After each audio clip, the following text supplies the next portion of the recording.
आरएसएसला मला सांगितलं म्हणणारा जो अण्णाभाऊ साठेचा नातू म्हणतोय स्वतःला, त्याला मला या विचारपीठावरून सांगायचं की अण्णाभाऊ साठेच्या चळवळीचे वैज्ञानिक भारताला अशोक मालके आमच्या 7 पिढ्या जरी आम्ही छाती फिरून चलत जाऊ जय भीम स्वाभिमानाचा आणि सन्मानाचा म्हणणार आहोत. साहेबांच्या माध्यमातून या ठिकाणी अनुसूचित जातीची माणसं सत्ताधारी होण्याचं स्वप्न पाहत होती आणि ही माणसं सत्ता हातामध्ये घेतात की काय, आणि यांचा जर समूह एकत्र राहिला तर उद्याच्या प्रधानमंत्री पदावर हे दावेदारी ठोकतात की काय, हे आपण समजून घेतलं पाहिजे भावांनो. आणि मी जेव्हा या महाराष्ट्राचा विचार करतोय सामान्य कार्यकर्ता म्हणून, बाबासाहेबांची चळवळी स्वयंप्रेरणेने एकनाथ आव्हाडांच्या माध्यमातून जे भीम म्हणणारी आम्ही मागाची पोरं या महाराष्ट्रामध्ये या बीड जिल्ह्यामध्ये तयार झाली असताना ज्येष्ठ बांधव म्हणून आम्हाला तुमच्याकडून ही काही अपेक्षा आहे. मुळामध्ये या महाराष्ट्राच्या वर्गीकरणाची चळवळ माझ्यासारखा तरुण या ठिकाणी मागामध्ये असताना आम्ही विरोध करतोय, आम्हाला तुम्ही पाठबळ दिलं पाहिजे. तुम्ही या बोलताची नैतिक जिम्मेदारी होती की मातंग समाजातील जे माणसं या आरक्षणाच्या वर्गीकरणाच्या विरोधात आहेत त्यांना तुम्ही प्रोटेक्ट केलं पाहिजे होतं. पण तुम्ही काय केलं, तुम्ही आपल्या अंगावर ओढून घेतलं. आणि सोशल मीडियामध्ये ज्यावेळेस मी बघतोय काय चालू आहे, म्हणजे दोन्ही कडलेचे आरएसएसचे घटक असणारे जबाबदारीने बोलतोय. हे बाबासाहेबांच्या मिशनचे कार्यकर्ते नाहीत, बाबासाहेबांचा मिशन होतं याचे हे कार्यकर्ते नाहीत, हे आपल्या चपटीची बोटीची व्यवस्था करणारे जे आहेत त्यांचे हे कार्यकर्ते आहेत. आणि म्हणून गुमराह झालेली चळवळ आता महाराष्ट्रामध्ये आमचा, कारण महापुरुषाचे आम्ही वंशज आहोत हे आम्हाला सांगावं लागतंय. आणि हा सांगणारा आरएसएसला मला सांगितलं म्हणणारा जो अण्णाभाऊ साठेचा नातू म्हणतोय स्वतःला, त्याला मला या विचारपीठावरून सांगायचं की अण्णाभाऊ साठेच्या चळवळीचे वैज्ञानिक भारताला अशोक मालके आहे. आणि मी तू म्हणतोस आरएसएसला तुला सांगितलंय, हो आम्हाला माहित आहे महागामध्ये आणि महारामध्ये जे जे कोणी काम करतात हे सगळे आरएसएसने पेरलेले घालत आहेत. मग कुणी चीफ जस्टिस म्हणून कुणी आलेले असेल त्याला पण आम्हाला बघावं लागणार का, म्हणजे मागातला अन्याय नाही म्हणून जर कुणी व्यक्त होत असेल आणि त्या अन्यायाला पाठबळ जर आम्ही बंद म्हणून देत असू तर काय काय दादा आपल्या समोरचं मोठं हे आव्हान. आणि बीड जिल्ह्यामध्ये मांग तो साठे काय म्हणला, बीड जिल्ह्यातले मांग काकावर करून जय भीम भाऊ म्हणतात. हो, ज्या बाबासाहेबांमुळे आम्हाला मान सन्मान आणि जगण्याचा अधिकार मिळाला, आमच्या 7 पिढ्या जरी आम्ही छाती फिरून चलत जाऊ जय भीम स्वाभिमानाचा आणि सन्मानाचा म्हणणार आहोत. आणि मला या विचारपीठाला ओळखून, कारण हे संभाजीनगर हे बाबासाहेबांच्या स्पर्शानं पावन झालेली भूमी आहे आणि या भूमीमधून या ठिकाणी ज्या कोणी आरक्षण वर्गीकरणाची चळवळ करते त्यांना सांगतोय, कारण गावगाड्यातला बौद्ध आणि मातंग सगळा एक या गुन्ह्या गोविंदाला नाचतोय. हे जे वातावरण तयार केलं जातंय का, हे वातावरण फक्त सोशल वरचं वातावरण आहे. आणि काय चालू आहे, ऍक्शनला रिॲक्शन. हे ऍक्शनला रिॲक्शन दिल्यावर काय होणार आहे, ऍक्शनला रिॲक्शन नाही तर ऍक्शनला आपल्या प्रोग्रामनं आपल्या अजेंड्यानं आपण त्यांना मात केली पाहिजे, हे मला या ठिकाणी सांगावं वाटतं. आमच्या मातंग बांधवांना मी मला सांगायचं की भावांनो, फक्त एका मांग जातीला 4% 5% मिळणार नाही. जरा संविधान समजून घ्या. जे माझ्या समाजातील नेते म्हणत आहेत की आमच्या समाजाला लाभ झाला नाही आणि हे सगळे लाभार्थी आरक्षण वर्गीकरणाची लढाई लढत आहेत, मग कुणाला गुमराह करते ते? जर आपण बघितलं, मी कुणाचे नाव घेऊन कुणाला वोट करणार नाही, त्यांची ती लढाई पण नाही. पण जो स्वतः लाभार्थी तो आज भाषण देतोय की आम्ही वंचित आहोत. बाबा बरं हे सरकार कसं करणार आहे याचा काय माहिती आहे कुणाला? बदल समितीचा अहवाल काय? तो बदल समितीचा अहवाल या ठिकाणी पटलावर ठेवाय का? मग काय चालू आहे? जे सत्तेमध्ये आहेत तेच विरोध करत आहेत आणि जे सत्तेमध्ये आहेत ते सरकारला आरक्षण मागत आहेत. काय चालू आहे महाराष्ट्रामध्ये?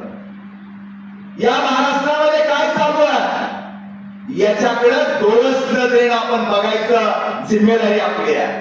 म्हणून माझ्या बांधवांना मला सांगायचं की भावांनो 15 जाती तुमच्या समूहात येणार आहे. तुम्ही मान का एकटे नाही. काय गुमराह केला जातोय मागांना की तुमच्या 12 पोट जाती आहेत. अरे बाबा 12 पोट जाती जरी असल्या तर सर्टिफिकेट एससी सेटेज म्हणूनच आहे 12 जातीचं. हे का गप्प तुम्ही करताय? हे बी आम्हाला समजून घ्यावं लागणार आहे. आणि जर फायदा झाला जो आज प्राध्यापक आहे डॉक्टर आहे त्याच्या लेकरासाठीच फायदा होणार आहे.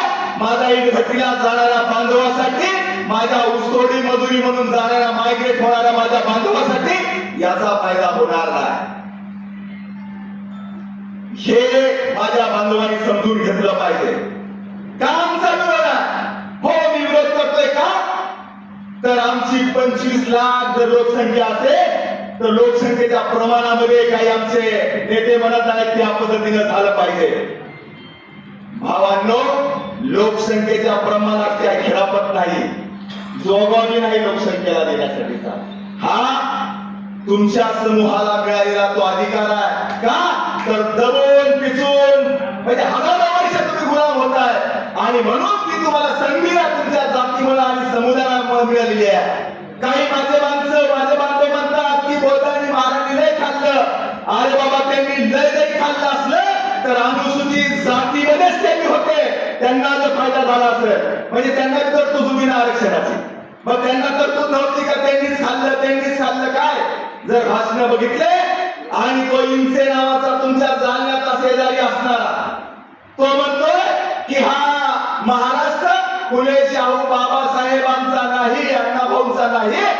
त्या इंसेला मला सांगायचंय तुला जरी वाटत असेल की आधुनिक पेशवाई या ठिकाणी महाराष्ट्रामध्ये आली आणि ती देवेंद्र फडणवीसच्या ताब्यात आहे, देवेंद्र फडणवीस पेशवाईचा प्रमुख आहे. किती जरी तुमच्या पिढ्या आल्या गेल्या संपून गेल्या तरी हा महाराष्ट्र फुले शाहू आंबेडकरांचाच आहे आणि तो त्यांचाच राहणार आहे. कुणीही बाजार गुंडाई काही म्हणेल त्याला काही फरक पडणार नाही. कुणी जरी बाजार गुंडा आला त्याला ते काम दिले बापानं तो चोख पद्धतीनं सांभाळतोय तर तू RSS ची दलालीच का? आणि महाराष्ट्रामध्ये मांगा आणि महाराष्ट्र दंगली झाल्या पाहिजेत असं जर तुम्हाला वाटत असेल देवेंद्र फडणवीस साहेब तर जे तुम्हाला जर वाटत नसेल खरंच या महाराष्ट्रामधला भाईचारा कायम राहिला पाहिजे असं जर वाटत असेल तर सोशल मीडियावर व्यक्त होणारे जे कोणी भाडखाऊ आहे यांचे अकाउंट पहिलं बंद करा, त्यांच्यावर गुन्हे दाखल करा. याच्याशिवाय महाराष्ट्रातलं वातावरण चांगलं राहणार नाही. हे या देवेंद्र फडणवीस साहेबांना या मीडियाच्या माध्यमातून या विचार ठेवून आज मी त्यांना सांगू इच्छितो. आणि महाराष्ट्रातलं वातावरण माझ्यासारखा अशोक पालके एकटा नाही, लक्ष्मीकांत शिंदे एकटा नाही.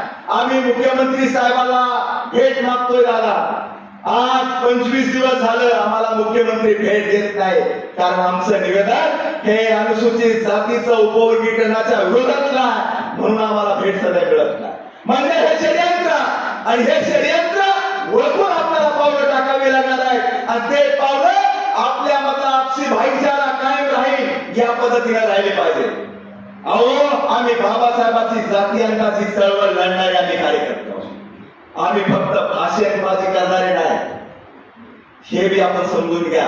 धम्माची चळवळ बोलल्यानंतर जर या ठिकाणी महाराष्ट्रामध्ये जर आता कुणी चालवत असेल तो मातंड चालवतोय हे मी माझ्या बद्दल बांधवांनी लक्षात ठेवलं पाहिजे. त्यांना मी या ठिकाणावर मी सांगतो जे कारण आम्ही स्वयं झालो परंतु एकनाथ आव्हाड माझे नेते म्हणायचे, माझे नेते एकनाथ आव्हाड म्हणायचे बौद्धवाड्यातला बौद्ध धम्म मांगवाड्यामध्ये रोड पार करून जात नाही.